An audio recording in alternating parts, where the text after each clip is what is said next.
नमन माझे गुरुवर्या. परमपूज्य सद्गुरू स्वामी रामदासाची चरणी वंदन करून, कारण ते आहेतच कसे प्रकाश रूपा तू स्वामी. अज्ञानाचा अंधकार दूर करणारे असे परम सद्गुरू स्वामी रामदासाची चरणी वंदन करून, अभ्यागत जे स्फूर्ती द्यावी सद्गुरू राया. तुम्हाला मात्र सद्गुरू म्हणावं लागतं. कालच सांगितलं, स्फूर्ती द्यावी सद्गुरू राया. दुसऱ्याला चांगलं म्हणायला शिका, दुसऱ्यात देव पाहायला शिका.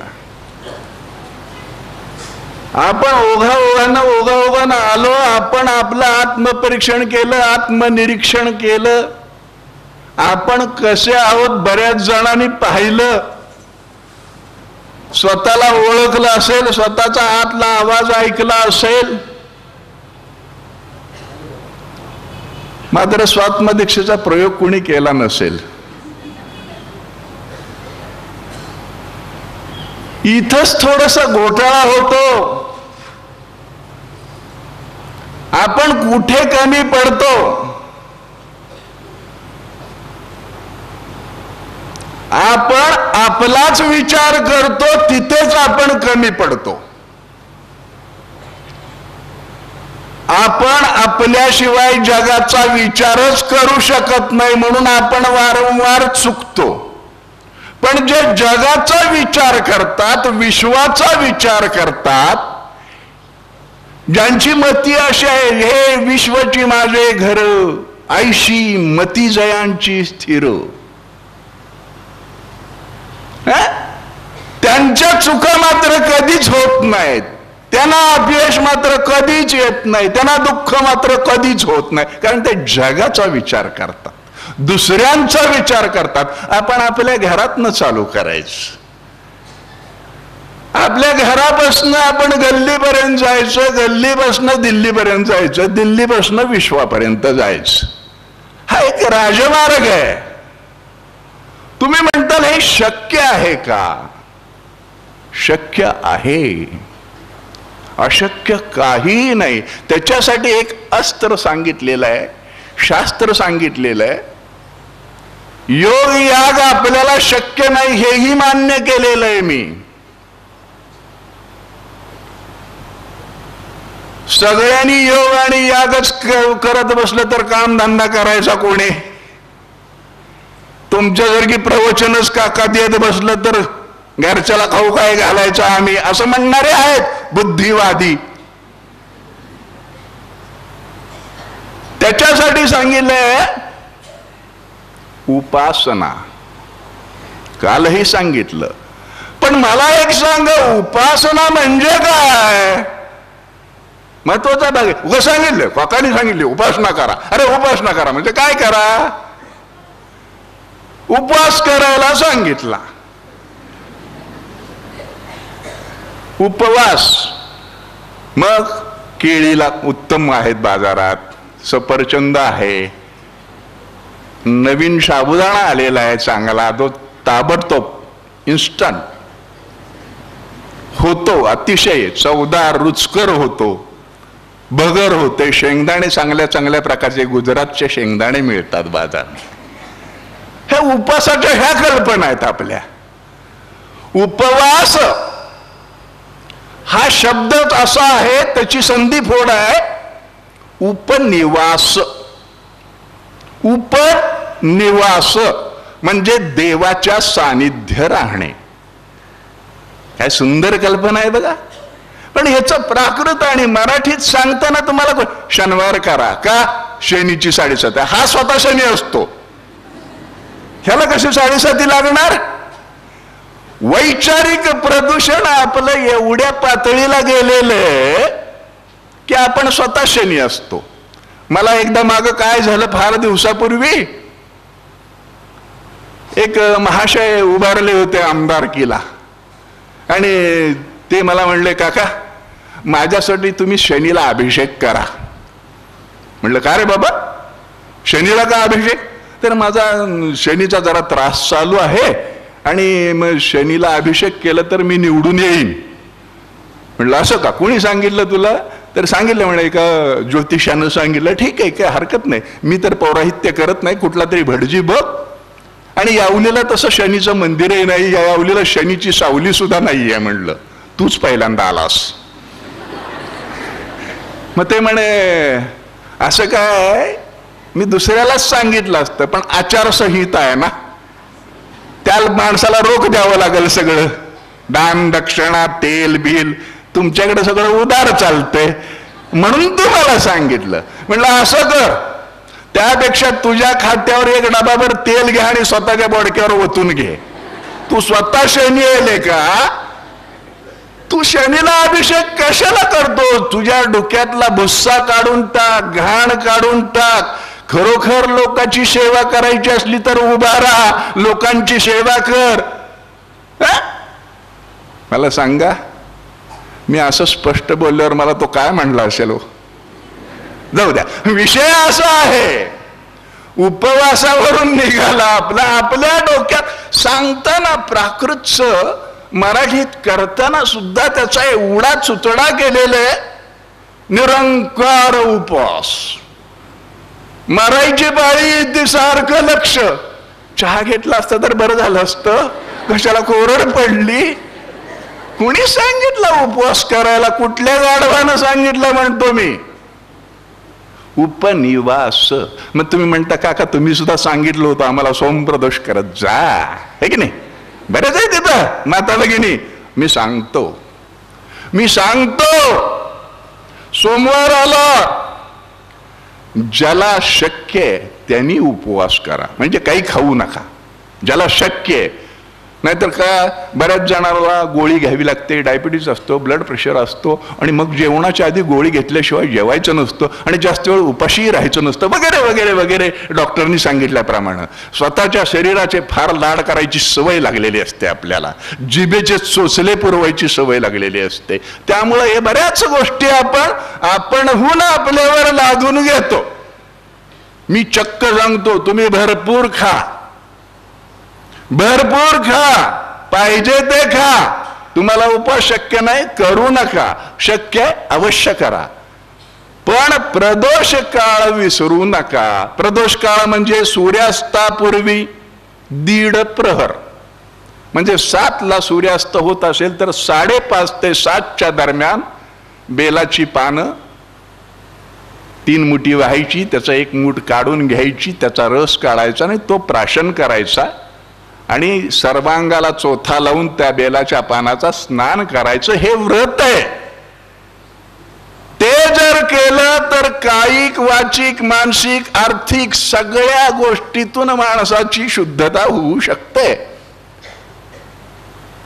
आता बघा, मग तुम्ही म्हणता की उपवास असा चालतो का? उपवास या शब्दाचा अर्थ काय आहे? उपनिवास, म्हणजे देवाच्या सानिध्य राहणे. आपल्याला तेवढं शक्य नाही देवाच्या सानिध्य राहणे, पण एवढं तर शक्य आहे ना. अरुण काकानं सांगितले आहे, जर सोमवारी तुम्हाला कोणी म्हटलं चल रे पान खाऊ, नाही आज सोमवार आहे, काकांनी सांगितलं, एवढं तरी लक्षात. मनानं आपण त्या देवाशी संलग्न असतो दिवसभर, म्हणजे देवाच्या सानिध्य राहणं. नाही दगड बनून आपण त्याच्यापाशी बसायचं नाही. बुद्धिवादी म्हणतात देवाच्या सानिध्य राहणं म्हणजे काही निष्क्रिय, काहीही न करणं. देव ही संकल्पना काय आहे त्यांची माहित आहे का? जो काहीही करत नाही, ज्याला काहीही कळत नाही, तो देव. बघा, बऱ्याच माता भगिनींची सुद्धा अशी कल्पना आहे. आता छोटस सोनूला असतं आपलं, ते काळं असो, नकट असो, शेंबडा असो, कसलंही असो, माझं सोनूला म्हणून पटापट मुके घेतात माता आपल्या पोराची. देवाची पूजा सुद्धा इतके मन लावून करणार नाहीत, पण त्या पोराचा शेंबूड काढतील, त्याला असं पुसतील, त्याला त्याचे कपडे बदलतील, गंध तीट, किती अगदी मनापासून कुठलंही व्रत, कुठलंही उपवास, कुठलंही मनापासून करायचं असतं. असं त्या मुलाच्या अंगावर तुम्ही उत्तमात उत्तम कपडे घातले, चांगला काही ते सूट वगैरे म्हणतात तसल्या प्रकारचा कपडा घेतला उत्तम, आणि त्याला ती चड्डी शिवली, शर्ट शिवला, अंगठी घातली हातामध्ये, लॉकेट घातलं गळ्यामध्ये, वाटलं ते सगळं सजवलं. म्हणते माझं सोनूला कसं सुंदर दिसतंय. आणि त्यावेळेस त्यानं 2 पैकी 1 केलं, सी किंवा सू त्या कपड्यामध्ये. त्याला काही कळतं का? 150 रुपयाचं पॅन्ट आहे काय, त्याला काय कळणार आहे लेकराला? काही कळत नाही. म्हणून ते कपडे काढले. आई रागावते का त्याच्यावर? नाही. कपडे काढते, परत दुसरे घालते, शी केली असली तर धुते, गरम पाणी करून धुते, कारण का सर्दी होईल लेकराला म्हणून. म्हणजे किती काळजी घेते आई. हे देवाच्या सानिध्य राहणे, त्याला काही कळतच नाही. बाहेर न्यायचंय, अंगठी काढून घेतली, रडेल का पोरग? माझ्या हातात अंगठी परत घाल म्हणून, सोन्याची आहे. काय करतं त्याला? अंगठी घाल नाहीतर काढून घे, कपडे घाल नाहीतर नागडा ठेव. ह्याला देव मानायचं. पण त्याच्या सानिध्य ज्या पद्धतीनं माता राहते, राहतं की नाही, सगळ्याला अनुभव आहे. आपल्या पोराला वाईट कोण म्हणतं का? कुठली माता म्हणेल का? म्हणणार नाही. कुठलीही माता म्हणणार नाही आपल्या पोराला वाईट. त्यानं वाटल ते करू दे, पण त्याच्यासाठी ज्या मनापासून ती करते त्याला काही कळत नाही, देवापेक्षाही जास्त करते. म्हणून त्याच्यासाठी ती उपवास करते, मनानं त्याच्या सानिध्य राहते. माझ्या सोनुल्याला कुठे बाहेर नेलं, हे अंगठी काढून घे, म्हणजे पुढं काय होईल हे मनानं काळजी करते. कुणी काढून घेतली तर? म्हणजे मनानं सदैव देवाच्या सानिध्य राहणे म्हणजे उपवास. आणि उपासना म्हणजे काय हो मग? काका सांगतात उपासना करा. उपासना, उपआसन, त्याची संधी फोड अशी आहे. उपआसन, देवाच्या सानिध्य आपलं आसन टाकणे म्हणजे उपासना. म्हणून मी सांगतो, नेहमी नेहमी असा विचार करा, ज्या ज्या वेळेला आपण कुठलीही उपासना करतो, कुठल्याही आपलं उपास्य दैवत कुठलंही असो, ते दैवत आपण ज्या वेळेला उपासना करतो त्यावेळेला ते हजर आहे असं समजून आपलं आसन टाकून आपण उपासना करावी, ती उपासना. नाही लक्षात आलं? मी नेहमी दुसऱ्या एका शब्दामध्ये सांगतो. मी जर उपासना सांगितली असली तर सगळ्याला अनुभव असेल. अरुण काका प्रत्यक्ष त्या ठिकाणी हजर आहे असं समजा, आणि मी त्या ठिकाणी हजर असतो ह्याची अनुभूती प्रत्येकाला आलेली आहे.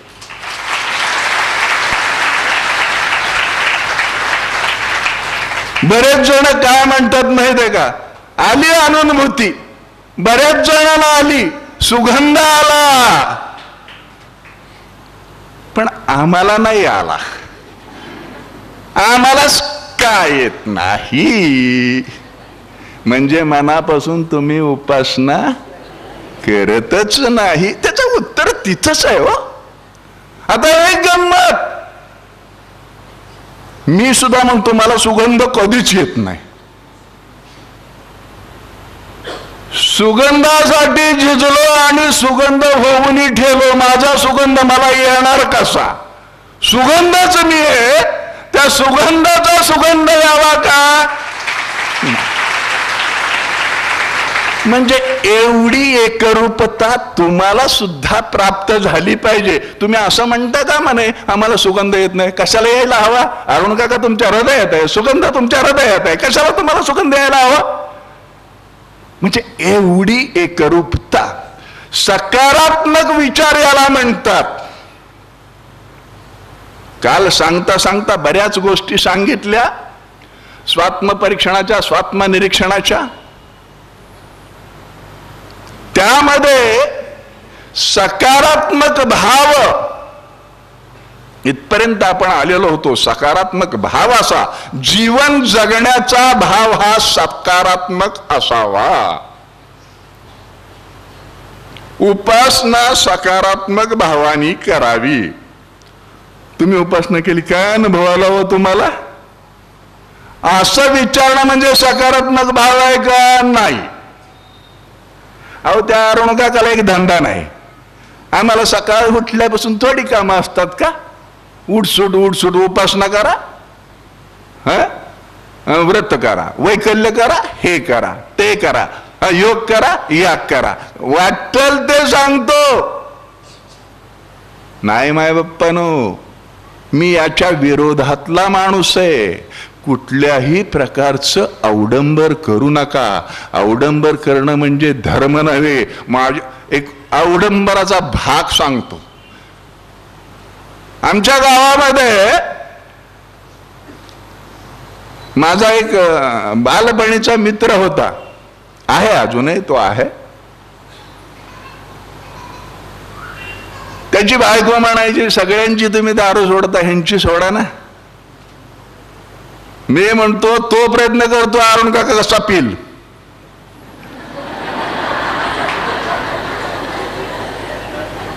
आणि तू सांगतेस माय त्याची दारू सोडा म्हणून. तुझ्या नवऱ्याची कसं शक्य आहे ग? तो माझा बाप आहे. वैचारिक प्रदूषण त्याचं एवढं गडगंज आहे, अरुण काका काही करू शकत नाही तिथं. तो अवडंबर कसा करायचा माहित आहे का? सकाळी स्नान करून लवकर उठायचा, घराच्या कट्ट्यावर बाहेर बसायचा, बुक्का वगैरे लावायचा. असा दुसऱ्याला लावायची सवयच असेल त्याला, त्यामुळं बुक्का मोठा लावायचा, टेळा बुक्क्याचा, बसायचं. कुणाला आहे बोलून, मी चाललो रस्त्यात, ए अरुण इकडे. मी त्याचं काय म्हणता नानासाहेब? त्या म्हणे आता सगळं निवांत आहे. बर, मग मी निवांत नाही, मला पूजेला जायचं आहे, मळ्यात निघालोय मी. तसं नाही, माझं सगळं निवांत आहे, दारू वगैरे सोडलेली आहे बरं का मी. असं करत करत एक अवडंबर एवढं करायचं की मी संत झालो, दाखवायचं एक. त्यामध्ये त्याचा कोणतरी मित्र, दुसरा खरा मित्र जर आला, नमस्कार नाना, आणली का खिशात? हळूच विचारायचं, घरात चल, घरात, मी येतो बाहेर. तर याला अवडंबर म्हणायचं. मी अतिशय धार्मिक आहे, मी अतिशय सत्शील आहे, मी अतिशय साधू संत आहे, मी व्रतवैकल्य करतो. बऱ्याच जणांना सवय असते, उगाच आज सोमवार ना का नाही, माझा सोमवार असतो म्हणून विचारलं. दुसऱ्याला सांगायची काय गरज आहे माझा सोमवार असतो म्हणून? हे मानानं देवाच्या सानिध्य राहणं होत नाही. म्हणून प्रत्येक गोष्ट ही उपासना सुद्धा मनापासून झाली पाहिजे, उपवास सुद्धा मनापासून झाला पाहिजे. अशी उपासना जर आपण आपल्या घरामध्ये केली, अतिशोक्ती नाही मायबाप्पानो. मी जे कालच्यापासून तुम्हाला सांगतो आहे, गंमत, सकारात्मक विचाराची गंमत तुम्हाला सांगतो. जळगाव, दुपारी विषय निघाला जळगाव. एकानं कॉमेंट केली म्हणे, जळगाव म्हणजे जे लोक जळतेत ना, ती ज्या ठिकाणी जास्त आहेत ते जळगाव. हा त्याचा नकारात्मक विचार. मी काय म्हटलं माहित आहे? तसं नाही बाप्पा. जळ म्हणजे पाणी, पाण्यासाठी निर्मळ मन ज्यांची आहेत ती लोक जिथं जास्त आहेत ते जळगाव.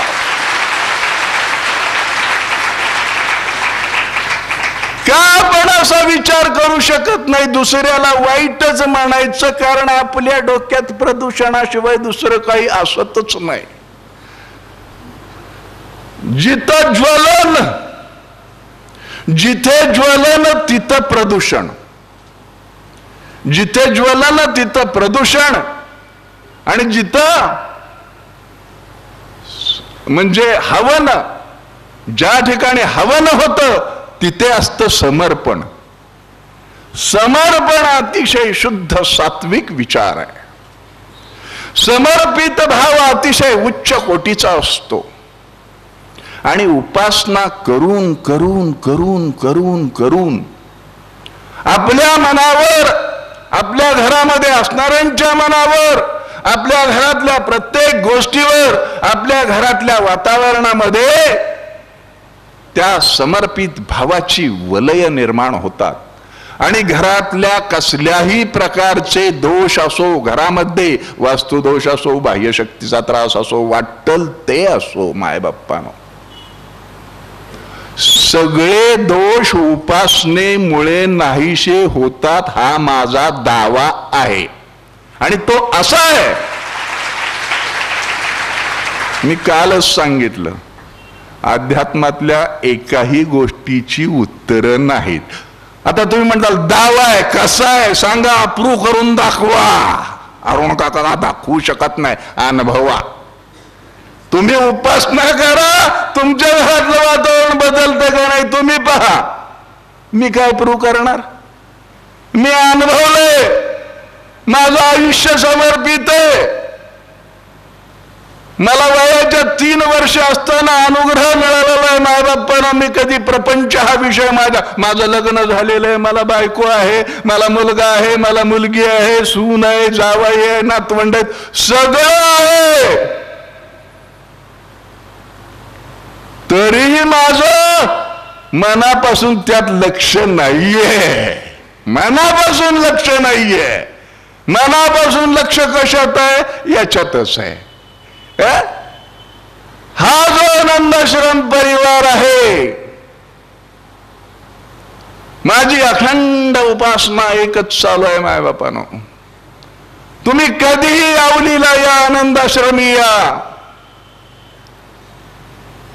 तिथे जे सेवेकरी तयार झालेले, ते जे सेवेत रत आहेत, किंवा माझ्या घरातले असतील कोणही, बायका, मुलं, त्यांची मुलं, कोणही तुम्हाला तुमची जात कधीही विचारणार नाही की तुम्ही कुठल्या जातीचे हो, म्हणजे पाणी द्यायचं का नाही तुम्हाला, म्हणजे तुम्हाला जेवायला आत द्यायचं की नाही, असला विचार आम्हाला अजिबात मनाला सुद्धा कुणाला शिवत नाही. आमचा एकच विचार आहे, हा आनंदाश्रम परिवार पूर्ण विश्वामध्ये, ज्यामध्ये जात नाही, पाप नाही, ज्यामध्ये धर्म नाही, ज्यामध्ये फक्त एकच गोष्ट आहे, एकाच धर्माला मानणारी आहेत सगळी जातीतली माणसं, सेवा धर्म. मोठ्यांना सेवेची आवश्यकता आहे, मोठ्यांची सेवा करा. वृद्धांची सेवा करा. ज्याला ज्याला सेवेची आवश्यकता आहे, लहान मुलाला सेवेची आवश्यकता आहे, त्याची सेवा करा. इवन एवढंच नाही मायबाप्पानो, जनावराला ज्या वेळेला सेवेची आवश्यकता आहे त्यावेळेस त्या जनावराची सुद्धा सेवा करा. आणि मग अनुभवा त्यामध्ये काय आनंद आहे, त्यामध्ये काय मोठेपणा आहे. अजून एक गोष्ट सांगतो मायबाप्पानो, काल बोलता बोलता सांगितलं होतं, दुसऱ्याला काहीतरी देण्यात, दुसऱ्याचं चांगलं चिंतण्यात, दुसऱ्याच्या चेहऱ्यावर आनंद पाहण्यात काय समाधान आहे, हे मला वय वर्ष 6 असताना समजलं मायबाप्पा. कसं समजलं? 18-20 दारिद्र्य, घरची परिस्थिती अतिशय कठीण, लहान वयामध्ये वडील गेलेले 5 वर्षाचे असताना, घरात खाणारी भरपूर, कमवणारं कोणीच नाही, आणि माता काय करायची, सवळी झालेली, त्यावेळच्या काळाप्रमाणे सती जायच्या ऐवजी सवळी झालेली, आणि सवळी झालेली म्हणजे घराच्या बाहेर पडायचं नाही. त्यावेळेचा समाज असाच पद्धतीचा होता, विचारसरणी अशीच प्रदूषित होती. मग एक दिवस काय झालं, मी सकाळच्या शाळेतून आलो. सकाळच्या शाळेतून आल्यानंतर पडदिशी जेवायला बसलो. एकच भाकरी होती आणि त्यावेळेला मी आणि आईच होतो. बाकीची भावंड ह्याच्याकडे शिकायला ठेव, त्याच्याकडे शिकायला ठेव, त्याच्याकडे परिस्थितीच नाही सगळ्याला खाऊ घालण्याची. तर एक भाकरी होती आणि मिरच्याचा ठेचा होता. अर्धी भाकरी आई माझ्या पानात टाकणार होती आणि स्वतः अर्धी भाकरी घेऊन खाणार होती. तेवढ्यामध्ये दारात माय भाकरवाड म्हणून एक भिक्षेकरी आला. आईनं तीच भाकरी अशी मोडायला घेतलेली, त्याच्यावर ठेचा ठेवला, त्याच्या नेऊन पदरामध्ये घातली. बाबा रे इथेच बसून खा म्हणली आणि चांगलं गार डेऱ्यातलं पाणी एक तांब्याभर नेऊन दिलं. आणि ती ज्या वेळेला ती पाणी घेऊन गेली, त्या माणसानं ती भाकरी खाल्ली आणि त्याने पाणी पिऊन तृप्तीची ढेकर दिली. आल्यानंतर मी विचार करलो, म्हणलं तू मला जेवायला बस म्हटले आणि आऊ तू मला अर्धी भाकरी तरी द्यायची ऐवजी त्या माणसाला का दिलीस? म्हणले बा तू अजून लहान आहेस. त्या माणसाचा चेहरा तू पाहिलास का? त्यानं जे तृप्तीची ढेकर दिली, त्याचं जे पोट भरलं, ते पाहून काय समाधान मिळतं याचा अभ्यास फक्त आयुष्यभर तू कर, म्हणजे तू सुद्धा मोठा होशील.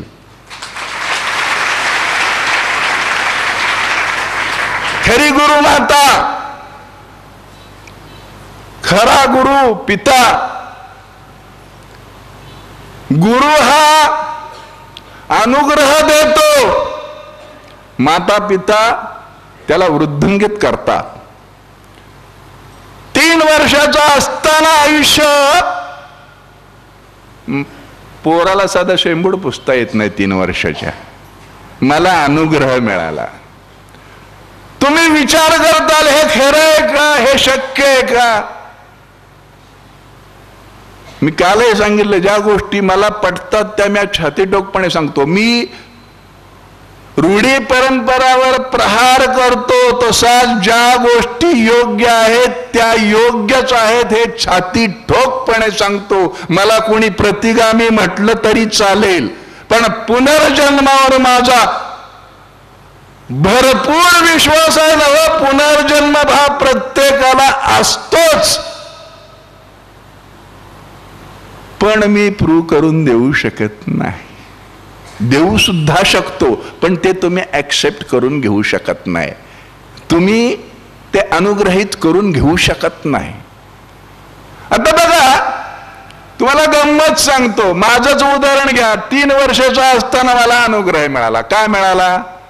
त्याच्या आदल्या जन्मामध्ये गुरु नाही मिळाला, गुरु नाही मिळाला. भयंकर प्रयत्न केला, गुरु नाही मिळाला. भयंकर प्रयत्न केला, सगळं तप केलं, साधना केली, काय वाटले योग केले, सगळं केलं. अध्यात्मामध्ये पडलो, सगळं झालं, पूजा अर्चा झाली, सगळं पोथी पुराण सगळं काही झालं, पण गुरु नाही भेटला. कारण गुरु केला असं म्हणणं मलाही त्याच्या मागच्या जन्मात सुद्धा मान्य नव्हतं. गुरु केला म्हणजे काय, बटाटे वडा केला काय? एवढं सोपं आहे का? नाही. गुरु हा येत असतो, गुरु आपल्याला अनुग्रह देत असतो, पण आपण मात्र शिष्य झालं पाहिजे. शिष्य होणं सोपं आहे, गुरु करणं सोपं नाहीये. तर मागच्या जन्मी गुरु नाही मिळाला या तळमळीतच अरुण काका गेला.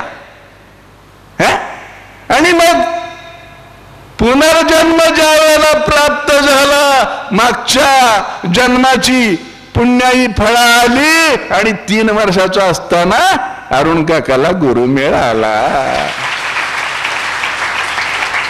याच्यानंतर तुम्हाला माहित असणारी उदाहरणं सांगतो.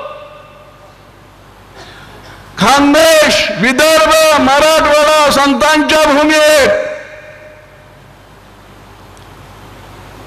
लहान वयामध्ये कथा कीर्तन करणारे आजही निर्माण होतात. अतिशय नागपूरचा एक छोटासा संत आमच्याकडे आला होता प्रवचनाला, कीर्तनाला. सेवा मला द्या म्हणून मला सांगायला, आणि त्यांनी सेवा रुजू केली दत्त जयंतीला. एवढ्या लहान वयामध्ये हे ह्यांना कसं शक्य आहे हो? साई सक्कुम माहित होतं का? मोठ्या मोठ्या मोठ्या 42 म्हणतात, हो की नाही? म्हणजे ज्यांना पाडे साधे येत नाहीत, हा जीवनाचा पाडा वाचतात, लोकांना ज्ञान सांगतात लहान वयामध्ये. क्रिकेटमध्ये सुद्धा कोणतरी तो कहाते का बहाते कोणतरी होता, लहान वयामध्ये तो क्रिकेट मधलं तो बरोबर ते सगळं सांगायचा, लिहून ठेवायचा. मॅथमॅटिक्स मध्ये 10 वर्षानंतर ह्या तारखेला कुठला दिवस येईल, ह्या दिवसामध्ये कुठली तारीख येईल, अतिशय लहान वयामध्ये सांगणारी मुलं आहेत. पुनर्जन्माचा माझा जन्म मागच्या जन्मी ह्या ठिकाणी झाला म्हणून सांगणार आहेत. हे प्रूव्ह करायचं आहे, भरपूर आहे, पण ते आपल्याला कलन होत नाही. आपण असं कुठं असतं काय? थोतांड आहे. म्हणजे हे ज्या वेळेला आपण थोतांड, कारण आपण बुद्धिवादी ना, आपण कसे आहोत? बुद्धिवादी आहोत. येवलेला जाऊन नारळ हवन केलं म्हणजे नीट होईल का? काहीतरी काय सांगता, कॅन्सर सारखे रोग कुठं नीट होतात का? दवाखान्यामध्ये ज्याला विलाज नाही. तर माय बाप्पानो, कालच्यापासून हेच सांगतोय मी, हे वैचारिक प्रदूषण संपलं पाहिजे. हे बघा तुम्ही, ज्या ठिकाणी ज्वलन त्या ठिकाणी प्रदूषण कसं? मनानं माणूस दुसऱ्याविषयी वाईट कधी बोलतो? जळफळत असतो नुसता. त्याचं जर चांगलं होत असेल ते त्याला पाहवत नाही, ज्वलन चालू असतं मनामध्ये. म्हणजे प्रदूषण निश्चितपणे होत असतं. त्यालाच मी वैचारिक प्रदूषण म्हणतो. दुसऱ्याविषयी कधीही चांगले विचार येत नाहीत. त्याला एकमेव विलाज आहे, सकारात्मक विचार करायला शिका. त्याच्यावरनं एवढं मोठं सांगितलं तुम्हाला की सकारात्मक विचार कसा करायचा. ज्या ठिकाणी जळणारी माणसं जास्त आहेत ते जळगाव नव्हे, त्याच्यासारखी ज्यांची मन निर्मळ आहेत जळासारखी, ते जळगावची माणसं भरपूर तिथं आहेत म्हणून त्याचं नाव जळगाव पडलं. असा हा सकारात्मक विचार असतो. माऊलींनी सुद्धा हा सकारात्मक विचार कसा करावा सांगितलं होतं. सगळी भावंड बसलेली होती. ज्ञानेश्वर माऊली, सोपान, मुक्ताबाई, निवृत्ती दादा भिंतीवर बसलेली होती. आणि चांगदेव आणि ज्ञानेश्वर माऊलींचे चमत्कार पाहिले, ऐकले, अनुभवले आणि त्यांना पत्र लिहायला घेतलं. हे बुचकुळ्यात पडलंय. 1400 वर्षाचं आयुष्य जगलो मी, एवढा मोठा योगी, सामर्थ्यवान.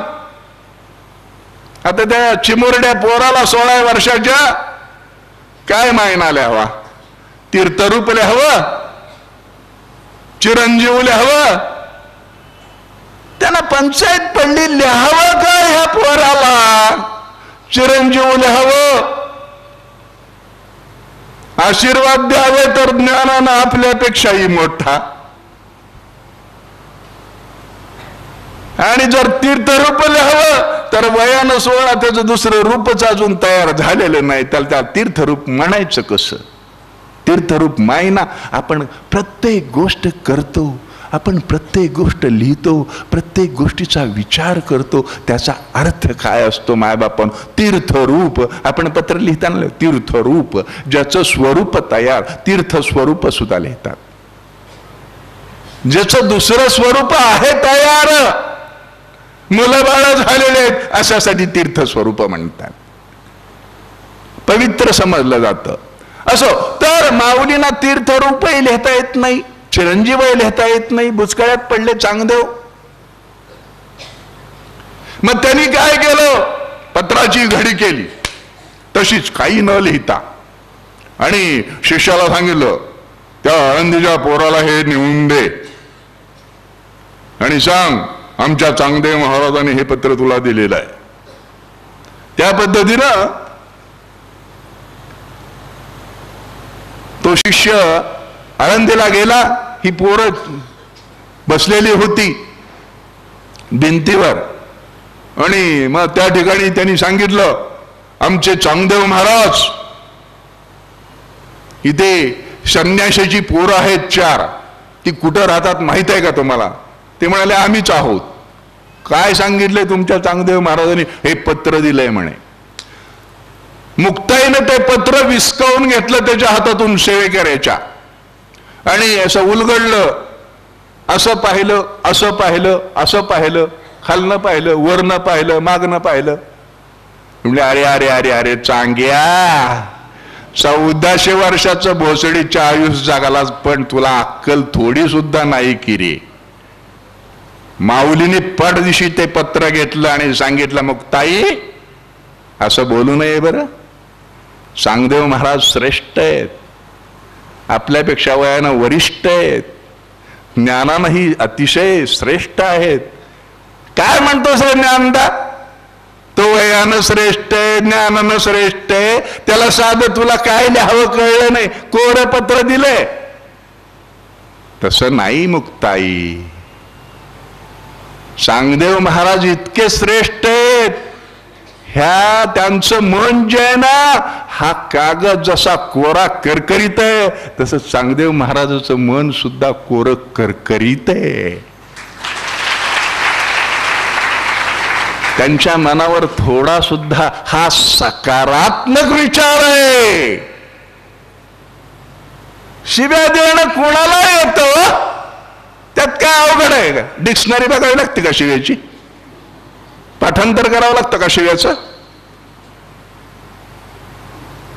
बघा, शिव्याचं पाठांतर करावं लागत नाही, आपसुक फिडिंग होतं कॅम्प्युटरमध्ये या फार उत्तम रीतीनं, आणि त्या प्रसंगाला अनुसरून ती शिवी पाठदिशी बाहेर पडते मुखातून. पण चांगलं म्हणायला,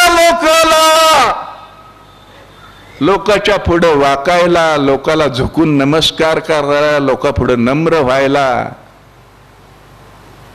मन शुद्ध असावं लागतं मायबापानं. आधी स्वतः जैसा भाव तैसा देव. आपला भाव शुद्ध, म्हणून सांगतो यावलीला यायचं आहे मायबापानं, शुद्ध भावाने या, शुद्ध भावाने या. शुद्ध भाव असेल तर या. शुद्ध भाव म्हणजे समर्पित भाव. समर्पित भाव जर आपला असेल तर आपण यावलीला येऊ शकता. समर्पित भावानं हवन करू शकता, आणि हवन केल्यानंतर तुमचं काम झालं नाही असं कधीही होणार नाही, हे आज मी तुम्हाला वचन देतो या प्रवचनातून. असंच वचन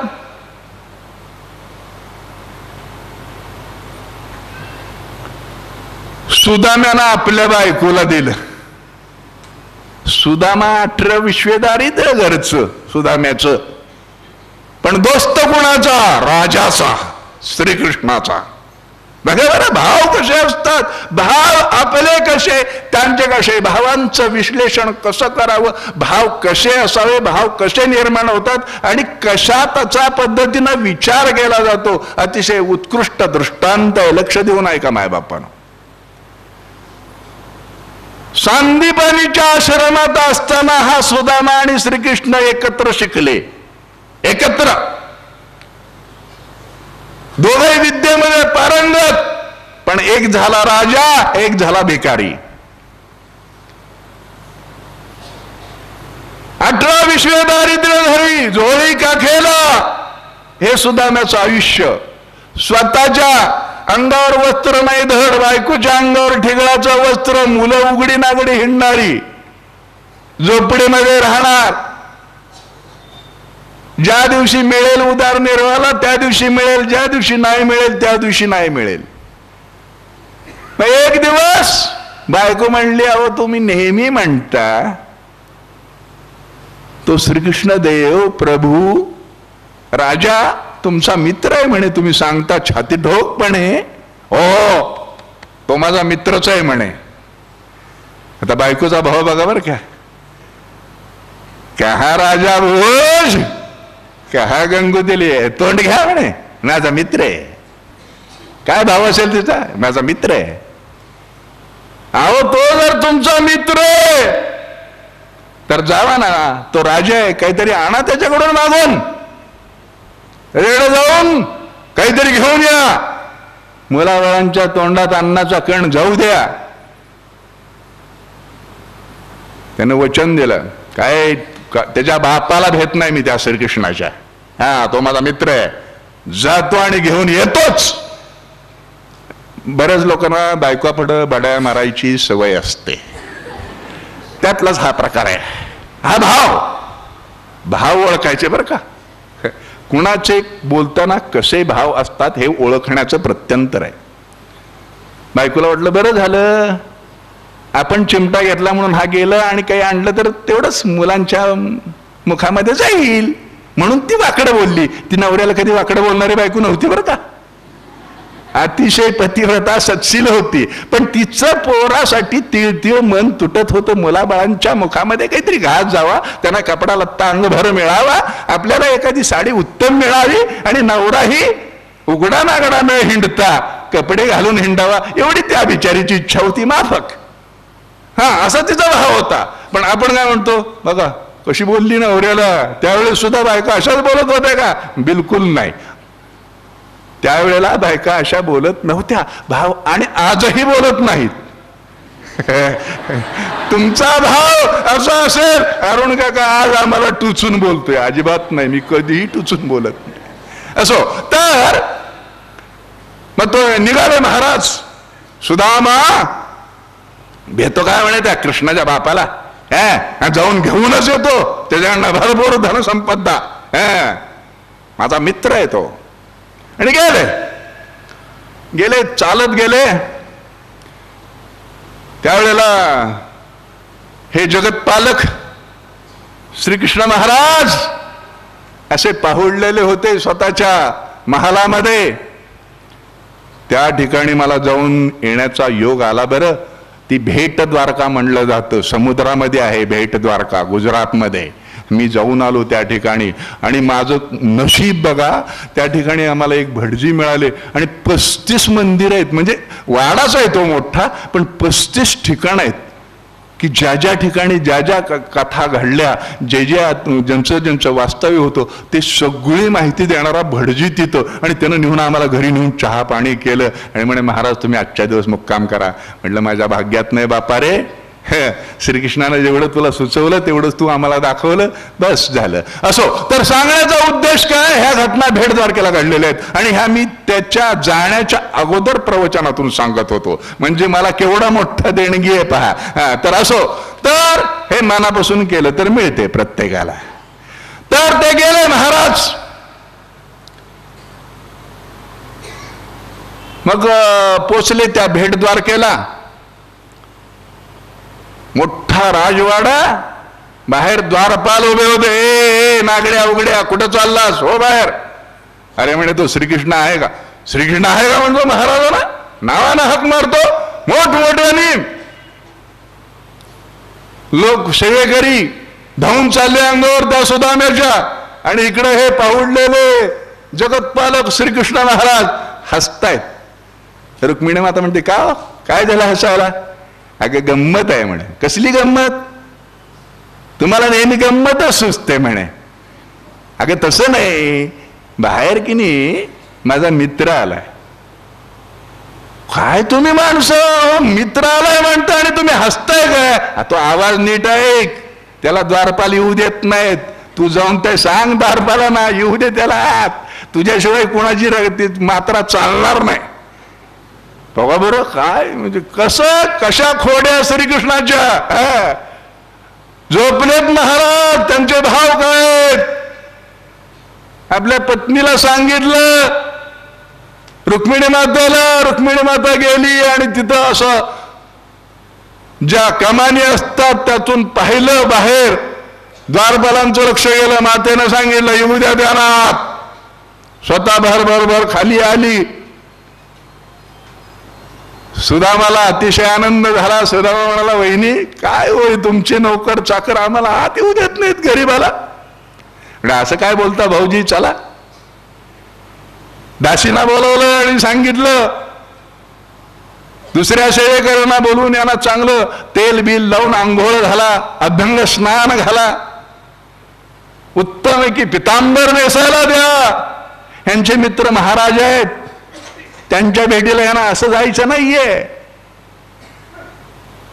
त्याप्रमाणे सेवेकऱ्यांनी केलं. अतिशय अभ्यंग स्नान घातलं, उत्तमपैकी घालायला पोशाख दिला, दागदागिने दिले, अंगावर भरपूर दागदागिने घातले.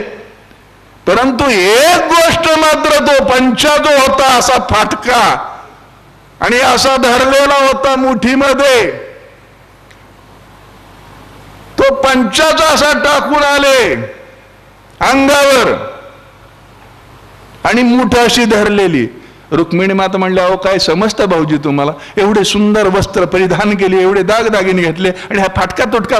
नाही वहिनी, यामध्ये माझ्या मित्राला खायसाठी माझ्या बायकोनं दिलेलं आहे, ते घेऊन आलोय मी. सुदाम्याचे पोहे, 4 तांदळाचे दाणे दिलेले होते, त्या विश्वपालक जगतपालकाची भूक शमवण्यासाठी. ह्याच्या बायकोनं काय प्रेम असेल पहा, काय भाव असेल. ती म्हणली होती, अहो तुमचा मित्र आहे म्हणताना गेल्या गेल्या विचारतील, अरे वहिनीने काही खायला दिलं का नाही, मग हे 4 दाणे घेऊन जा, घरामध्ये शिल्लक आहे तेवढेच. आणि ते तांदळाचे 4 दाणे त्या ह्याच्यामध्ये मुठीमध्ये, कारण का ती गाठ बांधली होती ती सुद्धा फाटत होती, असं जीर्ण झालेलं वस्त्र होतं त्या सुदाम्याचं. मग ते वस्त्र तसंच घेतलं. रुक्मिणी माता ही गप्प राहिली आणि मग वर नेलं महालामध्ये. श्रीकृष्ण उठून आले पलंगावरून. दोघांची कडकडून भेट झाली, जीवा शिवाची भेट झाली. काय भाव असेल पहा. एक जगतपालक, त्याचा मित्र महादरिद्री, हे 18 दारिद्र्याचा पालक. ह्या दोघांची कडकडून भेट झाली. दोघांच्या डोळ्यातून अश्रूंच्या धारा लागल्या आणि श्रीकृष्णाला एकदम आठवण झाल्यासारखं म्हणलं, सुदाम्या, अरे वहिनीने काही खायला नाही दिलं. तर हा काय अगाध ज्ञान आहे, काय भाव असेल. म्हणजे दिलंय ना. आणि त्यांनी अशी मूठ उघडली, त्यामध्ये 4च तांदळाचे दाणे होते. त्या जगतपालकानं, त्या विश्वकर्त्यानं, त्या विघ्नहर्त्यानं ते 4 दाणे आपल्या दाढेमध्ये ठेवले. म्हणजे सुदाम्या, तृप्त झालो आज, माझी भूक शमवली तुझ्या बायकोनं, अन्नपूर्णा आहे ती. आणि मग दोघांच्या गप्पा चालू झाल्या, इकडच्या तिकडच्या गप्पा, सांदेपानीच्या आश्रमातल्या गप्पा, रुक्मिणी मातेच्या गप्पा, सुदाम्याच्या बायकोच्या गप्पा, सुदाम्याच्या मुलाच्या गप्पा, नुसत्या गप्पाच गप्पा गप्पाच गप्पा. असे दोघांचे भाव अथांग झाले की त्या भावामध्ये ते बुडून गेले. मग सगळं सुदाम्या विसरून गेला, बायकोला मी शब्द देऊन आलोय, ह्याच्याकडनं मागून घेतो म्हणून, तेही तो विसरून गेला. आणि मग लोकांच्या गप्पा झाल्यानंतर भोजनाला 2 जण बसले. भोजन झालं, अतिशय सगळ्या गोष्टी आनंदामध्ये पार पडल्या. आणि सुदामा म्हणला, नाही आता श्रीकृष्णा गेलं पाहिजे मला. श्रीकृष्ण मला हरकत नाही, जा. तुमचा भाव काय झाला, नुसतं अवडंबरच करतोय, दोस्ताला एवढा बघतोय तरी दोस्ताला काही द्यायचं वगैरे श्रीकृष्णाला काही वाटत नाही का? हा भाव तुमचा. आणि हाय गाढव काय, सुदामा बायकोला शब्द देऊन आला, पण मागायचं कुठं धाडस होतंय राजा पुढं नाही. मग जा म्हणल्यानंतर सुदामा उठला आणि चालू लागला. चालू लागल्यानंतर श्रीकृष्णानं हाक मारली, सुदाम्या इकडे. तुम्हाला वाटलं आता काहीतरी दिला, हा निश्चित नाही. म्हणे सुदाम्या, हे अलंकार वगैरे जे घातलेस ना, पितांबर वगैरे, ते सगळं सोडून ठेवून जा बरं, तुझी वस्त्र नेसून नाही तर हे घेऊन जाशील, असं सांगितलं श्रीकृष्णाला त्याला. म्हणे नाही देवा, मी हे घेऊन जाणारच नाही, हे सांभाळ कुठं, ठेवू कुठं, याची मला गरज काय, ह्याचं वजन माझ्या शरीराला सुद्धा सहन होणार नाही या पितंबराचं, शेल्याचं, ह्या दागिन्याचं. माझं शरीर असं आहे, मी असली वस्त्र ना असले अलंकार माझ्या शरीराला सहन होणार नाहीत, आणि हे ठेवायला घर तर नाहीच. मी हे ठेवून जाणार आहे. माझे दागिने खाली ठेवून आलोय मी. आणि मग तो गेला, सगळं ते दागदागिने काढून दिले आणि वस्त्र काढून दिली. स्वतःचा पंचा जो कसं तरी शरीर झाकाय पुरता होता तेवढा गुंडाळला, आणि अंगावरचा पंचा अंगावरच होता तो घेतला आणि चालू लागला सुदाम्या. ते म्हणते काय माणूस आहे हा, बायकोला शब्द देऊन आला. भेकड कुठला, राजा पुढे बोलायचं याचा असला भाव, तसं नाही. अरे तू जगत पालक आहेस. काय होता सुदाम्याचा भाव, तू जगत पालक आहेस.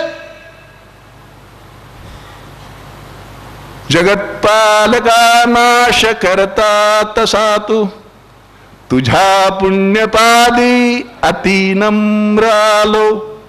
सदा सर्व भावे समर्पित झालो. अरे मी समर्पित झालेलो आहे श्रीकृष्णा तुझ्या पायावर. भिकारड्या, तू जगाचं पालन करतोस, मला काय दान तू देणार आहेस आणि मी तुला काय मागणार आहे. मला तुझ्याकडे काही मागायचंच नाही, मला फक्त तुझ्या पदी समर्पित व्हायचंय म्हणून मी आलेलो आहे. हा भाव आहे सुदाम्याचा,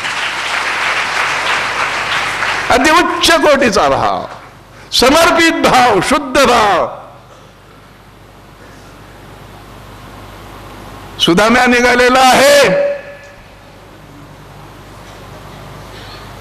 परत श्रीकृष्ण खाली आला, रुक्मिणी माता बरोबर आली. श्रीकृष्ण दरवाजापर्यंत आले. सुदाम्या पुढे जातोय, मागं वळून पाहतोय. तुम्ही म्हणताल आता काहीतरी दिल म्हणून पाहत, नाही. त्या जगतपालनाचं, त्या विश्वकर्त्याचं, प्रभूचं, विश्वनाथाचं स्वरूप माझं वळून डोळ्यात साठवून घेत होता, हृदयात साठवून घेत होता. आता परत किती दिवसांनी यायला कुणाला माहित आहे. हा भाव होता त्या सुदाम्याचा. किती दिवसांनी भेट होईल आता. या मित्राची लहानपणी भेट झाली, सांदीपनीच्या आश्रमातून घरी गेलो, प्रपंचात पडलो, त्यानंतर आज पहिल्यांदा बायकोमुळे भेट झाली. आता याच्यानंतर कुणामुळे आणि कधी होईल सांगता येत नाही. म्हणून तो वारंवार वारंवार वळून बघायचा, श्रीकृष्णाला आणि रुक्मिणी मातेला डोळ्यात साठवून घ्यायचा आणि पुढे बघायचा आणि चालायचा. तेवढ्याच श्रीकृष्णाला हाक मारली, सुदाम्या आत्ता काहीतरी देईल निश्चित. काही गेले. श्रीकृष्ण महाराज आणि रुक्मिणी माता जवळ गेले आणि म्हणलं, सुदाम्या चल, आणि अजून जरासं तुझ्याशी बोलावं वाटतंय, तुला त्या नदीपर्यंत घालवायला येतो. नदीपर्यंत घालवायला येतो तो. मग गप्पा मारत अगदी व्यवस्थितपणे गेले. कृष्णाचं हृदय उचंबळून आलेलं होतं. लहानपणी सांदेपणीच्या आश्रमात अतिशय हुशार विद्यार्थी म्हणून नावाजलेला सुदाम्या आज आपल्याकडे कशासाठी आलाय तेही त्याला माहित होतं. त्याचा भाव काय असा नव्हता, तो बायकोला गप्पा मारून आलास बोसडीच्या, मी तुला देत नाही, बघू आता कसं जाऊ, बायकोला जाऊन काय सांगतो, असा भाव नव्हताच मुळी. तो जगतपालक आहे, विश्वपालक आहे. कुणाच्या मनामध्ये काय आहे, कुणाला काय हवं, कुणाला काय नको पाहण्याचं त्याचं कर्मच आहे. आपला भाव कसा आहे त्याच्यावर तो देव सगळी कर्म करत असतो मायबाप्पानं. म्हणून म्हणलेला आहे, जसा भाव तसा देव. तुमचा भाव समर्पित असेल तर तुम्ही पुढे पुढे, देव तुमच्या पाठीपाठी. तुम्ही पुढे पुढे, देव तुमच्या पाठीपाठी. सद्गुरु सारिका असता पाठी राखा, इतराची लेखा कोण करेल. याला म्हटलेलं आहे, सद्गुरु तुमच्या सदैव पाठीशी राहतील. त्या पद्धतीनं ते कृष्ण महाराज जगतमाता रुक्मिणी घालवायला आले. आणि मग देवा परत एकदा नमस्कार केला, कडकडून भेटले दोघ जण आणि म्हणे आता येतो देवा. काही हरकत नाही सुदाम्या, ये बरं, असाच वारंवार येत जा, फार दिवसानं भेट झाली, मला वाटतं तुझ्या घरी यावं. सुदाम्याचा भाव काय झाला असेल घरी यावं म्हटल्यावर देवानं, देवा मलाच बसायला जागा नाही घरामध्ये, तुझ्यासारख्या महाराजाला नेऊन काय करू मी. म्हणून सुदाम्या म्हणला, नाही देवा, मी तुला एक दिवस अवश्य बोलवीन, मी तुला एक दिवस अवश्य बोलवीन. देव म्हणले ठीक आहे, मी तुझ्या निमंत्रणाची वाट पाहीन. आणि मग ते हे इकडे दोघ जण नवरा बायको गेले, श्रीकृष्ण नारद रुक्मिणी माता, आणि हा नदी पार करून गेला आपल्या गावाकडे. चालत चालत गेला आणि तो पायाचा सराव होता, म्हणजे पायाखालची वाट म्हणतात त्याला. आम्ही रात्री लहानपणापासून मळ्यामध्ये जायचं पायाखालचे, त्यावेळेला बॅटऱ्या नसायच्या, श्रीमंताकडे कंदील असायचे, मग बॅटऱ्या तर काही अस्तित्वातच नसायच्या, पण पायाखालची वाट भल्या आमावस्येच्या रात्री सुद्धा आम्ही जायचं मळ्यामध्ये, त्याला पायाखालची वाट म्हणतात. म्हणजे दिसत नसलं तरी माहीत असतं, म्हणून जे असतं ते सत्यच असतं, सत्य हे पायाखालच्या वाटेसारखं असतं. असो, तर मग ते सुदाम्या गेला.